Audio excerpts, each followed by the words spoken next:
तिन्ही मुलं आपल्यावरच गेलीये म्हणल्यावर ती शहाणी आणि हुशारच असतील ना. हा, आणि आता त्यानंतर आणखी एक चौथं बाळ नाही नाही झालं नाही नाही नाही, बस बस बस पुरे. मस्करी करत होतो. 3 मुलं बास आहेत. नशीब माझं. ते पण बघा ना, सी ही फोटो फ्रेम बघा.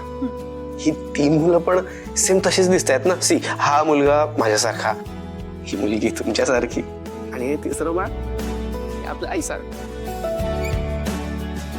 खरंच की अगदी सेम दिसतायत. नो ना, मी पण जरा बघू. नाही नाही नाही, मला माझ्या बाळांना घट्ट मिठी मारा. अहो, एवढ्या वेळपासून तुमच्याच जवळ येते आता. नाही, अहो नाही काय, माझ्याकडे असणार आहे थोडा वेळ. तुमचं पण द्या ना इकडे. नाही ना सर, थोडा वेळ राहू द्या माझ्याकडे, मला छान वाटतं. अहो, एवढ्या वेळपासून तुमच्याच जवळ येते. बरं चला आपण दोघे बघूया. नाही नाही नाही, दोघे बघूयात ना एकत्र प्लीज. अरे दोघं पण नाही बघायचं नाही, एकत्र. आधी मी बघणार. नाही नाही, आपण दोघे बघूया. काय काय बाळ कोणाचं, आपलंच की नाही? एक्झॅक्टली, मग आपल्या माझ्याकडे दोघांच्या हातात असणार असायला हवं ना. नाही, नाही, आपलं बाळ बघून तुमच्याकडे कसं असेल? नाही, सही नाही, रॉंग आहे, नाही, चिटिंग आहे. ताई अहो काय ऐकलंस ना देवांश काय म्हणाला ते? देवांश गिफ्ट बद्दल? पण फक्त गिफ्ट नाहीये ते, देवांशचं स्वप्न आहे ते. त्याच्या मनात जे काही आहे ना ते त्याने त्या फ्रेमच्या चौकटीत बंद करून आणलंय. तुला आठवतंय ना तू रूम मध्ये काय बोलला ते? त्याचे शब्द नीट आठवत आहेत तुला? त्याला 3 मुलं हवी आहेत. एक मुलगा हा देवांसारखा दिसायला हवा, दुसरी मुलगी त्या सईसारखी, आणि तिसरी मुलगी त्याच्या आईसारखी, म्हणजे माझ्यासारखी. तुमच्यासारखी? असं कधी म्हणाला तो? कम ऑन वहिनी, कम ऑन. आय नो, हे असं ऐकून तुला खूप वाईट वाटलं असेल, पण जरा विचार कर ना, तो आई कोणाला म्हणतो? मला. आणि जर का त्याला त्याची मुलगी तुझ्यासारखी दिसावी असं वाटत असतं तर तू म्हणाला असता ना जानू सारखी दिसणारी मुलगी हवी म्हणून. पण तो काय म्हणाला? आईसारखी दिसणारी मुलगी हवी. आई म्हणजे मला तरी असं वाटतं की देवांशच्या आयुष्यातलं तुझं महत्व आता कमी कमी होत चाललंय. त्याच्या आयुष्यात तुझ्यासाठी खास अशी जागा नाहीच आहे. फक्त फॉर्मॅलिटी म्हणून ना तो हे सगळं दाखवत असतो. पण एवढं मात्र नक्की की त्याच्या स्वप्नांमध्ये तुला जागा नाही. ताई अहो काही काय बोलताय तुम्ही? उगाच भलतं सलतं काहीतरी माझ्या मनात भरवू नका. मी काहीच भरवत नाहीये बाई. देवांश जे काही बोलला त्याचा अर्थ मी तुला नीट समजावून सांगते. आठव देवांश काय म्हणाला? त्याला त्याची मुलं हुशार पाहिजे. हुशार. सॉरी हा वहिनी, पण तुझा आणि हुशारीचा दूर दूर पर्यंत संबंध नाहीये. वहिनी आता तूच मला सांग, आपण ज्याच्यावर प्रेम करतो, ज्याचा खूप आदर करतो, आपल्याला आपलं मूल तसंच व्हावं असं वाटतं की नाही? हो की नाही? मग मला सांग, तुझा आदर करावा असं तू तर काहीच केलं नाहीये आयुष्यात. आणि प्रेम तर देवांश माझ्यावरच जास्त करतो. आजच नाही, अगदी लहानपणापासून.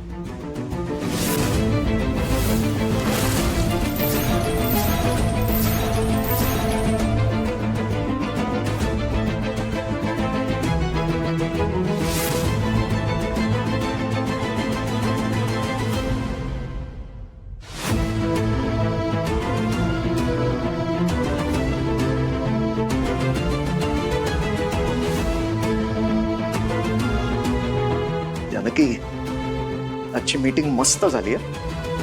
मला मला जरा टेन्शनच होतं. म्हटलं इतके दिवस लांब या सगळ्यापासनं जमताय की नाही. देवांश आपला बिनधास्त मला सांगून गेला की बाबा मी गावाला जातोय तर सगळं ऑफिस तुम्ही सांभाळायचं. तिथे गेलो आणि सगळं मस्त व्यवस्थित झालं. वाटायला लागलं की उगाच आपला ऑफिस पासून इतकी वर्ष दूर राहिलो होतो. हे आधीच करायला हवं होतं. छान एकदम मस्त बोललो मी क्लायंटशी. क्लायंट म्हणाला देखील मला, जानकी हे जानकी कुठे तंद्री लावून बसलीस? काही झालंय का? अहो मला वाटत होतं तसं नाहीये का हो, पण माझं मन मला काहीतरी वेगळंच सांगतं. तुम्ही सांगा ना. काय? मी काय सांगू? तुम्हाला काहीच माहित नाहीये. जाऊ दे. अरे पण आता काय झालंय ते सांगशील की नाही? तू डिस्टर्ब आहेस एवढंच मला दिसतंय. बोल बघू. अहो देवांशनी सईसाठी एक गिफ्ट आणलंय बर. आणि सरप्राईज दिलं तिला. अच्छा, म्हणून तुझं पापड मोडलंय. तुम्हा बायकांचा ना गिफ्ट मधला इंटरेस्ट कितीही वय झालं तरी संपत नाही. तुला गिफ्टच हवंय ना, चल आत्ता जाऊया आणि मस्त एक साडी गिफ्ट म्हणून देतो तुला. चल. अहो नाही हो, तुम्हाला कळतच नाहीये मला काय म्हणायचंय ते. अगं मग मला कळेल असं सांग ना. अहो ते गिफ्ट म्हणजे एक फोटो फ्रेम अच्छा, आणि त्यात 3 बाळांचे फोटो आहेत. छान आहे की मग. आत्ता माझ्या लक्षात आलं. गोड बातमी आहे ना. अरे वा वा, म्हणजे आपण आजी आजोबा होणार. मग हे असं असं तोंड करून का सांगतेस? अच्छा, म्हणजे आता आजी होणार म्हणून टेन्शन येत आहे की काय तुला? हे बघ, तू काळजी करू नकोस. आपण दोघं जण मिळून त्या नातवाचं व्यवस्थित करूया, ठीक आहे? अहो तुम्ही माझं ऐकूनच घेत नाही आहात. नुसतं स्वतःच बोलताय तुम्ही. मला काहीतरी दुसरं सांगायचंय तुम्हाला. मी गप्प राहतो.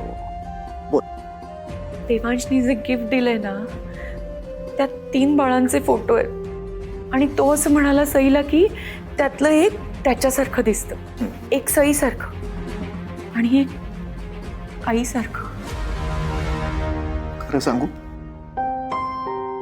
तू काय म्हणतेस, तुला काय म्हणायचंय ते मला अजिबात कळलेलं नाहीये. अहो आईसारखं म्हणजे भैरवीताईंसारखं. आणि ताई म्हणाल्या सुद्धा की त्याची मुलगी माझ्यासारखी नाही तर त्यांच्यासारखी दिसायला हवी. जानकी मला सांग, बाळ कोणासारखं दिसतं यामुळे काही फरक पडतो का? आजी आजोबा म्हणून आपण त्याच्यावरती सारखीच माया करणार आहोत ना. मुद्दा नाहीच आहे. मग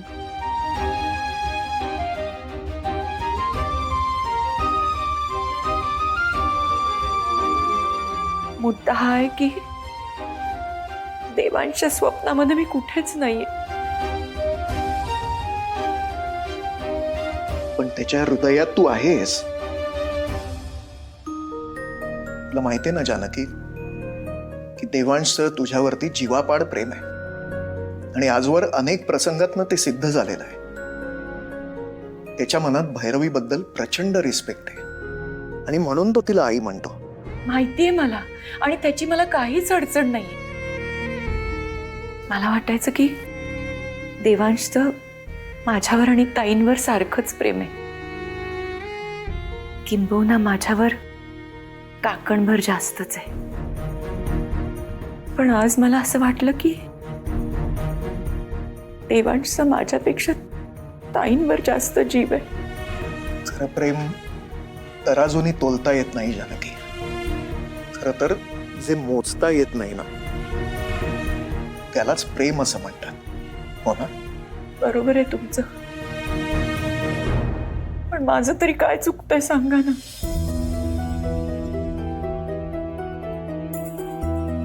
हल्ली मला सारखी भीती वाटते की माझा देवा माझ्यापासून दूर जातोय. माझा मुलगाच जर माझा राहिला नाही तर काय अर्थ आहे माझ्या जगण्याला? जानकी, वेडी आहेस का तू? ताई असं का म्हणाल्या? माझ्या मनाला खूप लागलं ते. काय म्हणाली भैरवी? त्या म्हणाल्या की आणि जर का त्याला त्याची मुलगी तुझ्यासारखी दिसावी असं वाटत असतं तर तू म्हणाला असता ना, जानूसारखी दिसणारी मुलगी हवी म्हणून, पण तो काय म्हणाला? आईसारखी दिसणारी मुलगी हवी. प्रेम तर देवांश माझ्यावरच जास्त करतो, आजच नाही, अगदी लहानपणापासून. जानकी, भैरवीचं बोलणं तू का मनावर घेतेस? बघ, एक गोष्ट लक्षात घे की तिने लग्न केलेलं नाहीये, त्यामुळेच मूल बाळ संसार हे होणं शक्य नाही.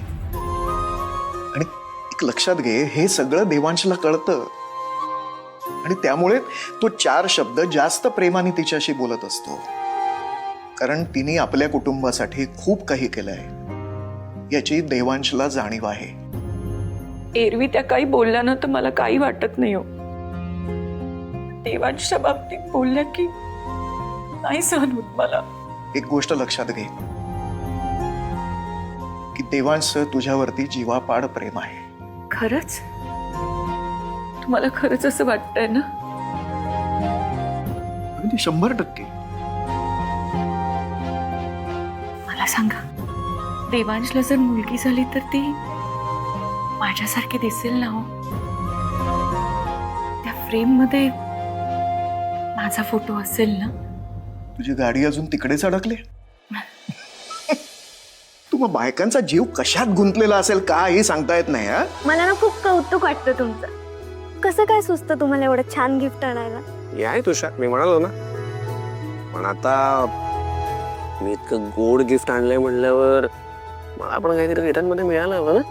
खूप सर, हो काय, तुम्ही असे त्या फ्रेमला जर मिठी मारून बसलात ना तर ते बाळ नेहमी त्या फ्रेम मध्येच राहील, बाहेर कधीच येणार नाही. तर तुम्ही जरा चावटपणा बंद करा. बरं, ऐका ना, मस्करी जाऊ द्या, पण सिरियसली विचारतोय, विचार करायचा का बाळाचा? सर, काय झालं तुम्हाला अचानक? अचानक काहीच नाही झालंय. इनफॅक्ट मी खूप दिवसांपासून या सगळ्या गोष्टींचा विचार करतोय. मी विचार करतोय की आपलं बाळ कसं असेल, आपण कसे असू, आपला संसार कसा असेल. आय मीन, डोळ्यासमोर येतंय माझ्या सगळं. हो? काय काय येतंय तुमच्या डोळ्यासमोर, सांगा मला. माझ्या डोळ्यासमोर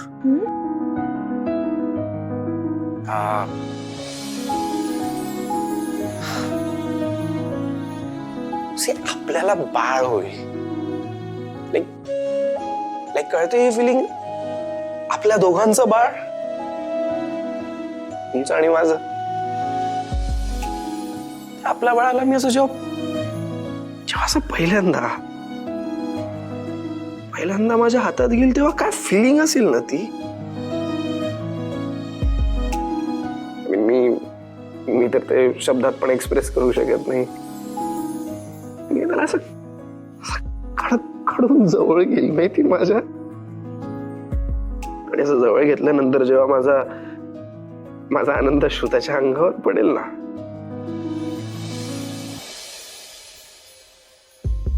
तेव्हा त्याला कळेल की आता कुठेतरी आपला माणूस आहे यार, आपला स्पर्श आहे.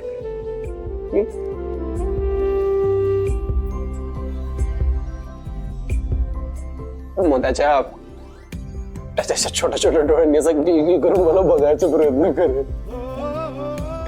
त्याच्या इवल्या हातांनी माझा असं बोट धरेल.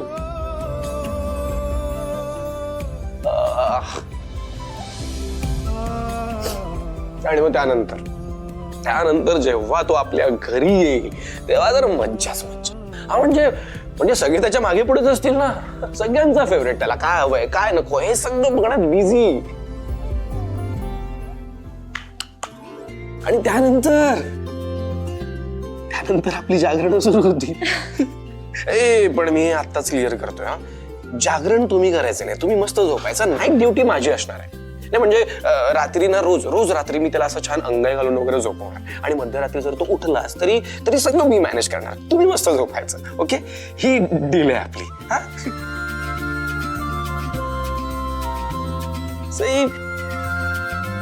आणि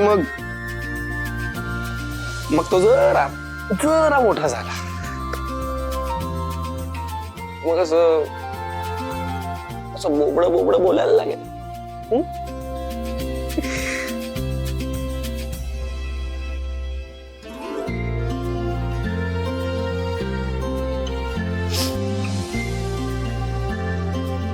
आणि तुम्हाला माहिती त्याच्याबरोबर अशा बोबड्या भाषेतच गप्पा मारता मारता कसे दिवस पुढे सरकतील आणि कधी तो असा जरा मोठा होऊन जाईल ना, हे कळणार सुद्धा नाही आपल्याला. सिरियसली मनाचा छोटा छोटा पॅन असं लुट लुट लुट लुट चालायचा प्रयत्न करणार.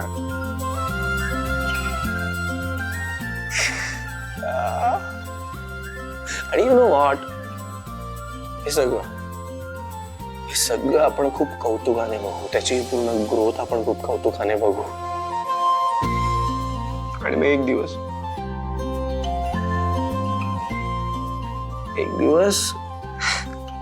तुम्हाला पहिल्यांदा बाबा अशी हाक मारणार आणि हाक मारून धावत माझ्या अशा कडेवर येणार. आणि मग ना मी बास, किती पुढे गेलात तुम्ही. मी जर आता तुम्हाला थांबवलं नसतं ना, तर डायरेक्ट शाळेपर्यंत पोहोचला असतात. आणि मग म्हणाला की आपलं बाळ शाळेत जाऊन मस्ती करेल, दंगा करेल. नाही, अजिबात नाही, अजिबात नाही. तो असं काहीच करणार नाही. तो खूप इमोशनल असेल. समोरच्याला समजून घेईल, समोरच्या फिलिंग समजून घेऊन वागेल नेहमी. आणि माझ्याशी सगळं शेअर करेल. बाबा ना त्याचा बेस्ट फ्रेंड असेल. हा, सिरियसली. तुम्ही खूप जीव लावाल ना आपल्या बाळाला. जीवापेक्षा जास्तच तरी.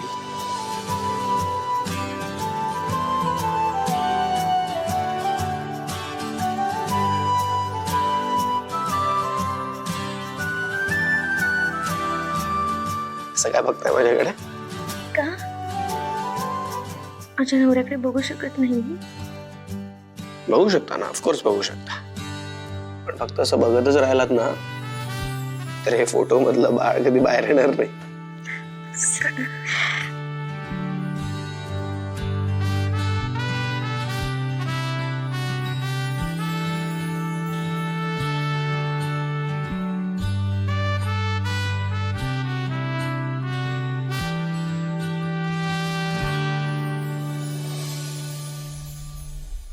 मी वहिनीसमोर इतक्या माझ्यात बोलले खरं,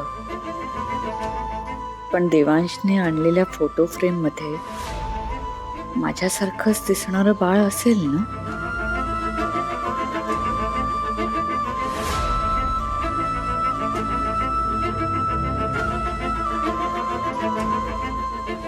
त्याचं सईशी लग्न झाल्यापासून आमच्यातले इक्वेशन बदललेत.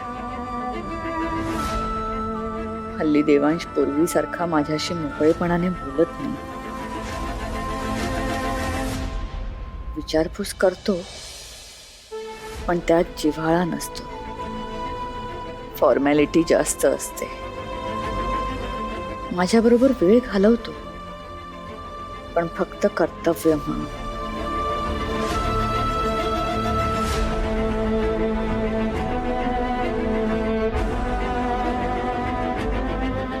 माझ्या रूमचा रस्ता तर जवळजवळ विसरलाच येतो. त्याच्या मनात माझ्यासाठी काही स्पेस उरली नसेल का? मी देवांसाठी काय आहे, तो मला मानतो की नाही, हे ती फोटो फ्रेम बघितल्यावरच कळेल. मला बघायची आहे ती फ्रेम आत्ताच्या आत्ता.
मन चिंती ते वैरीनं चिंती असं म्हणतात ते काही खोटं नाहीये. का मी इतकी अस्वस्थ होते? खरंच माझा लेक माझ्यापासून लांब गेलाय का? काल यांनी माझी एवढी समजूत काढली, पण माझ्या मनातून तो विचार जातच नाहीये. एकदा खात्री करून घ्यायला काय हरकत आहे? आत्ताच संधी आहे.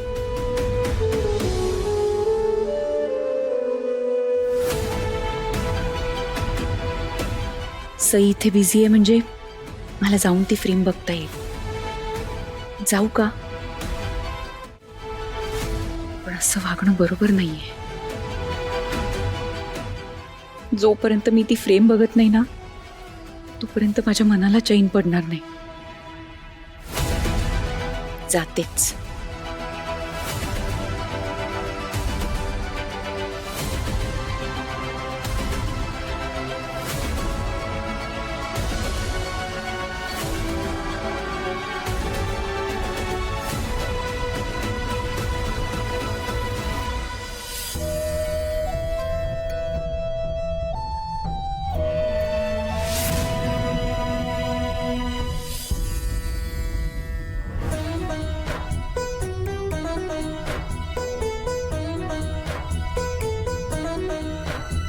देवा, माझ्या बाळा, चुकलं रे माझं.